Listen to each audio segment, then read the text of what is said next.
Saudara-saudara yang terkasih dalam nama Tuhan Yesus, marilah kita awali renungan Minggu 14 Juni 2020 ini. Mari kita awali dengan berdoa. Tuhan Allah Bapa kami yang di surga, Allah yang baik, Allah yang penuh kasih, Allah yang senantiasa menjaga kami. Terima kasih Bapa, pada saat ini kami hendak bersama-sama belajar akan firman-Mu, merenungkan firman-Mu. Ya Bapa, bersabdalah, kami siap mendengarkan. Bukalah hati kami Bapa, penuhilah kami dengan kuasa Roh Kudus-Mu. Di dalam nama Tuhan Yesus kami berdoa. Amin. Renungan pada saat ini diambil dari Keluaran 19 ayat 2 sampai 8a. Keluaran 19 ayat 2 sampai 8a. Setelah mereka berangkat dari Rafidim, tibalah mereka di padang gurun Sinai. Lalu mereka berkemah di padang gurun. Orang Israel berkemah di sana di depan gunung itu. Lalu naiklah Musa menghadap Allah, dan Tuhan berseru dari gunung itu kepadanya. Beginilah kau katakan kepada keturunan Yakub, dan kau beritakan kepada orang Israel. Kamu sendiri telah melihat apa yang kulakukan kepada orang Mesir, dan bagaimana aku telah mendukung kamu di atas sayap Raja Wali dan membawa kamu kepadaku. Jadi sekarang, jika kamu sungguh-sungguh mendengarkan firman-Ku dan berpegang pada perjanjian-Ku, maka kamu akan menjadi harta kesayangan-Ku sendiri dari antara segala bangsa, sebab Akulah yang mempunyai seluruh bumi. Kamu akan menjadi bagiku kerajaan imam dan bangsa yang kudus. Inilah semuanya firman yang harus kau katakan kepada orang Israel. Lalu datanglah Musa dan memanggil para tua-tua bangsa itu dan membawa ke depan mereka segala firman yang diperintahkan Tuhan kepadanya. Seluruh bangsa itu menjawab bersama-sama, segala yang difirmankan Tuhan akan kami lakukan. Saudara yang terkasih dalam nama Tuhan Yesus, pada saat ini di era zaman kebebasan, terutama kebebasan di bidang media sosial. Banyak sekali remaja dan pemuda yang menggunakan kebebasan ini bahkan sampai sebebas-bebasnya.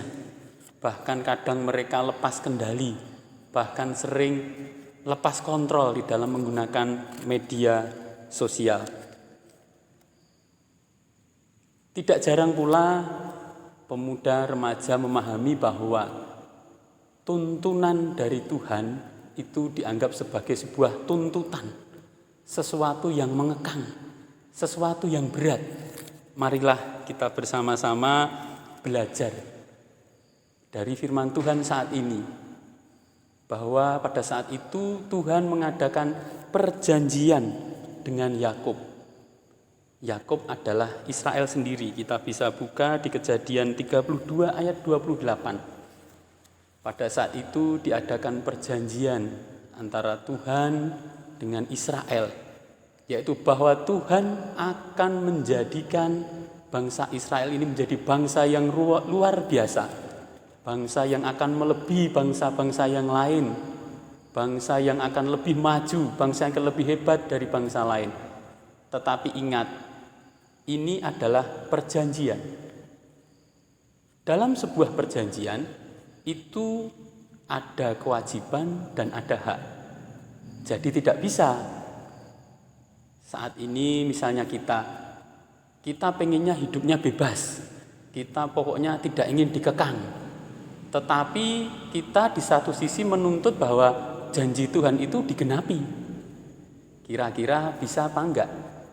Kita tidak mau mengikuti tuntunan Tuhan, kita tidak ikut berjuang, tidak ikut menempa diri untuk mematuhi tuntunan Tuhan, tetapi sering kita, khususnya remaja pemuda ini kalau dapat masalah, tenang saja, ini kan ujian.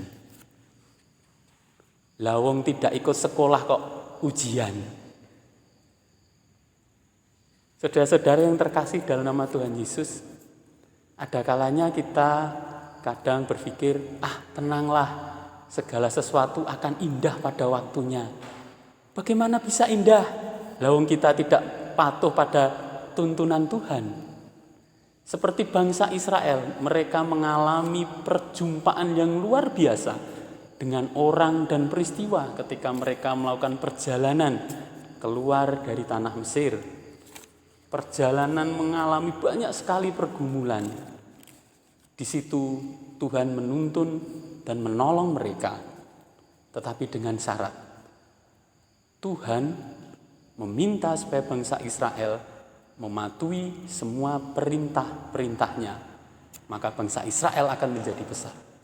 Sama seperti kita sekarang, Tuhan akan menjadikan kita luar biasa, akan menjadikan kalian pemuda dan remaja yang hebat, yang luar biasa.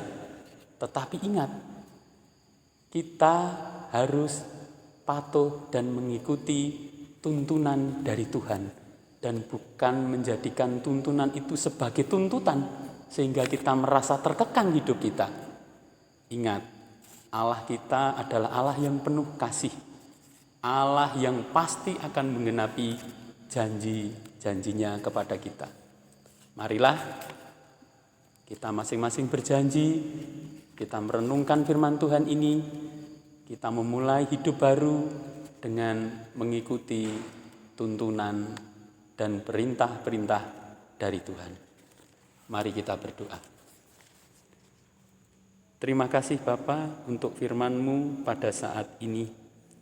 Kiranya firman-Mu ini bisa tertanam di hati kami untuk menjadi bekal di dalam kehidupan kami setiap hari. Ampunilah segala dosa dan kesalahan kami, jika selama ini kami masih belum hidup seturut dengan tuntunan Tuhan.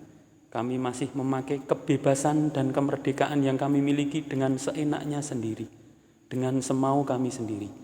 Ampunilah kami ya Bapa, ampunilah kami.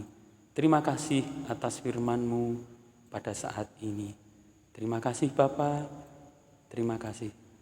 Bapa kami yang ada di surga, dikuduskanlah nama-Mu, datanglah kerajaan-Mu, jadilah kehendak-Mu di bumi seperti di surga. Berikanlah kami pada hari ini makanan kami yang secukupnya, dan ampunilah kami akan kesalahan kami, seperti kami juga mengampuni orang yang bersalah kepada kami. Dan janganlah membawa kami ke dalam pencobaan, lepaskanlah kami daripada yang jahat, karena Engkau-lah yang punya kerajaan dan kuasa dan kemuliaan sampai selama-lamanya. Amin. Demikian renungan pada hari ini. Tuhan memberkati kita semua. Amin.